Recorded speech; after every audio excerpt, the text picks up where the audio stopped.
და ნიშნავს მწვერვალს. სვანეთში არის ძალიან ლამაზი სოფელი კაცხი, სხვათა შორის არის დაახლოებით 2000 მეტრზე ზღვის დონიდან და არის ბალს ქვემოთა სვანეთის ტერიტორიაზე, არის სადადეშხელიანოში, არის 3 კოშკი და არის ასევე ერთი ძველი ტაძარი, რომელიც ამ ტაძარზე ცოტათი ძველიც არის თქვენ წარმოიდგინეთ. ეხლა რატო არის ესეთი მსგავსება? კაცხ ესე ნიშნავს მწვერვალს და რატო მაინც და მაინც აქ რატო არის ეს სვანური ტოპონიმი? სხვაგან სვანური ტოპონიმი თითქმის არ ხდება აქ და აქ რატო ხდება? ანუ ფიზიკურად არის ამის ვერსიები. ერთ-ერთი ვერსია, რომელიც შეიძლება ვერც დავადასტუროთ და ვერც უარყოთ, არის ის, რომ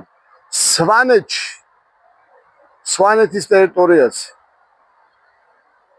თბილისიდან მაგ დროს ეს როცა კაცხი დაარსდა და კაცხის ტერიტორია იყო, უკვე ერთიანი საქართველო იყო აქ და ბაგრატ მეფის აგებული ეს ტაძარი მიმოსვლა ხდებოდა ზუსტად იმერეთის გავლით.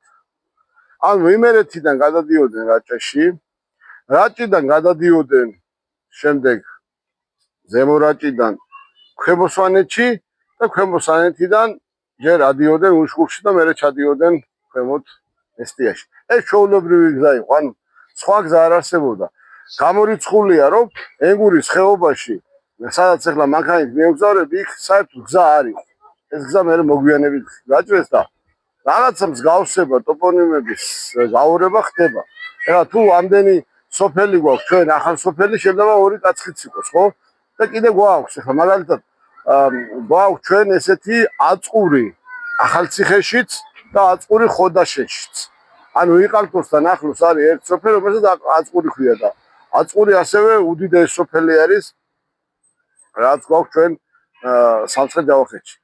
და მოვადექით ამ ტაძარს. ანუ ამ ტაძარში, აი ეს ტაძრის არსებობა აქ, რომელიც 1014 წელს დასრულდა ამ ტაძრის მშენებლობა, უნდა ყოფილიყო ის დიდი საფუძველი, რაც აქ უკვე დაახლოებით 4 საუკუნის ჩაეყარა და ეს იყო კაცხის სვეტი. მობრძანეთ კაცხის სვეტი, რომელიც არის უნიკალური ნაგებობა. აი ნახეთ, აქედან ყველაზე კარგად იკითხება კაცხის სვეტი. აი ნახეთ, დააკვირდით კაცხის სვეტის თავზე ეკლესიას ხო ხედავთ? ანუ ის ეკლესია უკვე მე-6-მე-7 საუკუნეში იყო. შემდეგი ეკლესია მე-9 საუკუნეშიც გაკეთდა და აი ეს დიდი უზარმაზარი სულიერების ცენტრი გახდა ალბათ იმის საფუძველი, რომ აქ ამხელა უზარმაზარი